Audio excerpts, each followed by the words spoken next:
पिताजी जल्दी चलिए, वरना मैं आज स्कूल में देरी से पहुंचूंगा। मेरी टीचर बहुत गुस्सा करती है। हाँ हाँ बेटा, अभी चलते हैं, बस 2 मिनट रुको। तभी रमेश की पत्नी कमरे से बाहर आती है और रमेश से कहती है, सुनिए जी, आज शाम को आप ऑफिस से जरा जल्दी घर आ जाइएगा। याद है ना, आज आपको मुझे शॉपिंग कराने के लिए लेकर जाना है। अरे भाग्यवान, इस महीने हाथ जरा तंग है। मेरी मानो तो शॉपिंग का विचार कुछ दिनों के लिए अपने दिमाग से निकाल ही दो। मैं तुम्हें अगले महीने पक्का शॉपिंग कराने ले जाऊंगा। अभी मुझे चलना चाहिए, वरना राजू को स्कूल पहुंचने में देर हो जाएगी। देखिए जी, अब आपके ये बहाने पुराने हो चुके हैं। मैं कुछ नहीं जानती। आज शाम को मुझे शॉपिंग करने जाना है, मतलब जाना है। आगे आपकी मर्जी। अच्छा ठीक है भाग्यवान, अब तुम पूरा घर सर पर मत उठाओ, मैं कुछ करता हूँ। इतना कहकर रमेश अपने बेटे राजू को लेकर वहाँ से चला जाता है। घर से निकलने के लिए रमेश जैसे ही अपनी मोटरसाइकिल शुरू करता है, तभी उसकी माँ उसे आवाज देकर कहती है, अरे रमेश, आज शाम को मुझे कुछ पैसे दे देना। याद है ना, मैंने तुझसे कहा था कि मुझे मंदिर में चढ़ावा चढ़ाना है। अरे माँ, मेरी तनख्वाह आने में अभी 10 दिन बचे हैं। अभी मेरे पास बिल्कुल पैसे नहीं है। हाँ, मेरी तनख्वाह मिलते ही मैं तुम्हें पैसे दे दूंगा। रमेश की माँ चिढ़कर कहती है, अरे तेरा दिमाग तो खराब नहीं हो गया? मैंने तेरे भरोसे मंदिर के पुजारी जी से वादा कर दिया है और तू कह रहा है कि पैसे नहीं है। अब मैं पुजारी जी को क्या जवाब दूंगी? तुझे तो मेरी इज्जत की भी कुछ परवाह नहीं है। अच्छा ठीक है माँ, अब तुम गुस्सा मत करो, मैं शाम तक कुछ इंतजाम करता हूँ। इतना कहकर रमेश वहाँ से चला जाता।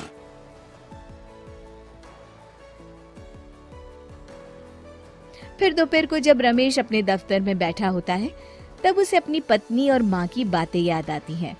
रमेश अपने दफ्तर के एक साथी मोहन से कुछ रुपए उधार मांगता है। अरे भाई मोहन, मेरा एक छोटा सा काम कर दो, मुझे कुछ रुपयों की सख्त जरूरत है। मुझे कुछ दिनों के लिए क्या तुम रुपए उधार दे सकते हो? अरे रमेश भाई, मैं तुम्हें पैसे उधार तो दे सकता हूँ, लेकिन मुझे वक्त पर पैसे लौटा देना। वैसे भी मेरा मानना है कि दोस्ती यारी में कभी पैसों का व्यवहार नहीं करना चाहिए। ये कहावत तो तुमने सुनी ही होगी कि उधार प्रेम की कैंची है। मैं नहीं चाहता कि पैसों को लेकर हमारा रिश्ता खराब हो। अरे मोहन, तुम बिल्कुल चिंता मत करो, मैं तुम्हारे पैसे वक्त पर लौटा दूंगा। फिर मोहन रमेश को पैसे दे देता है। शाम को घर आकर रमेश कुछ पैसे अपनी माँ को देता है और साथ ही अपनी पत्नी को भी शॉपिंग कराने बाजार लेकर जाता है। रमेश की पत्नी और उसकी माँ का स्वभाव जरूरत से ज्यादा खर्चीला होने के कारण दोनों हमेशा बेवजह पैसे खर्च करती हैं। सुनिए जी, अगले हफ्ते हमने छुट्टियों में कहीं बाहर जाने का प्लान बनाया था। आपने पैसों का इंतजाम कर लिया ना? अरे अभी कहाँ, अभी तो मेरे पास बिल्कुल पैसे नहीं है। हम कभी और चले जाएंगे। देखिए जी, मैंने सभी सहेलियों से कह दिया है कि मैं बाहर घूमने जा रही हूँ। अगर मैं नहीं गई तो सब मुझ पर हंसेंगी। आप कहीं से भी पैसों का इंतजाम कीजिए जी। इतना कहकर रमेश की पत्नी वहाँ से चली जाती है। वहीं दूसरी तरफ रमेश की माँ भी तीर्थ यात्रा जाने की जिद करती है और रमेश से पैसे मांगती है। रमेश एक सेठ से पैसे उधार लेकर अपनी पत्नी और बेटे को घुमाने ले जाता है और अपनी माँ को भी तीर्थ यात्रा पर भेज देता है।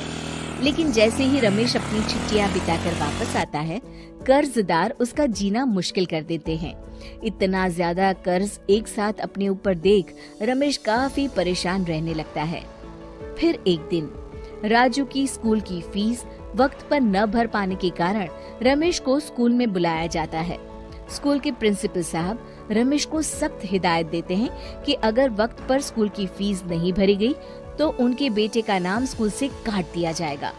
अपने बेटे की स्कूल की फीस भरने के लिए रमेश अपने दोस्त गिरधारी से कुछ पैसे उधार ले लेता है और स्कूल की फीस भर देता है। रमेश की माँ और उसकी पत्नी खर्चे और घर की जिम्मेदारी संभालते संभालते धीरे धीरे रमेश पूरी तरह कर्ज में डूब जाता है और तभी एक दिन दफ्तर में काम करते समय रमेश की तबीयत अचानक बिगड़ जाती है और वो बेहोश होकर गिर पड़ता है। उसे जल्दी से पास के एक अस्पताल में भर्ती कराया जाता है। रमेश के घर वालों को ये बात पता चल जाती है तो वे सभी अस्पताल पहुंचते हैं। अस्पताल के डॉक्टर साहब उन्हें बताते हैं, देखिए, देर रात तक जागने और जरूरत से ज्यादा काम करने की वजह से इन्हें चक्कर आ गया था। बेहतर यही होगा कि इन्हें कुछ दिनों के लिए पूरी तरह आराम करने दिया जाए। रमेश की हालत देखकर उसके बेटे राजू को बहुत गुस्सा आता है और वो अपनी दादी और माँ से कहता है, माँ, दादी, मैं इतना छोटा हूँ, फिर भी मैं इतना समझता हूँ कि पिताजी दिन रात दफ्तर में काम करके पैसे कमाते हैं। पिताजी अकेला पूरा घर संभालते हैं और आप दोनों अपने फिजूल के खर्चों के लिए उन पर दबाव डालते रहते हैं। आज पिताजी की हालत के जिम्मेदार तो आप दोनों हैं।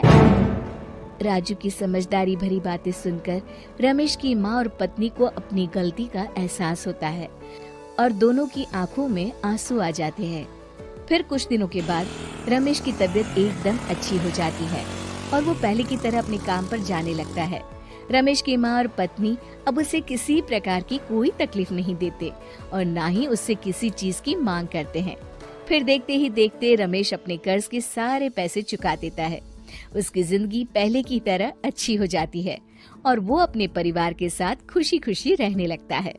शिक्षा, हमारे रिश्ते एक तराजू की तरह होते हैं जिसकी दोनों ओर जिम्मेदारी और समझदारी का वजन बराबर होना चाहिए।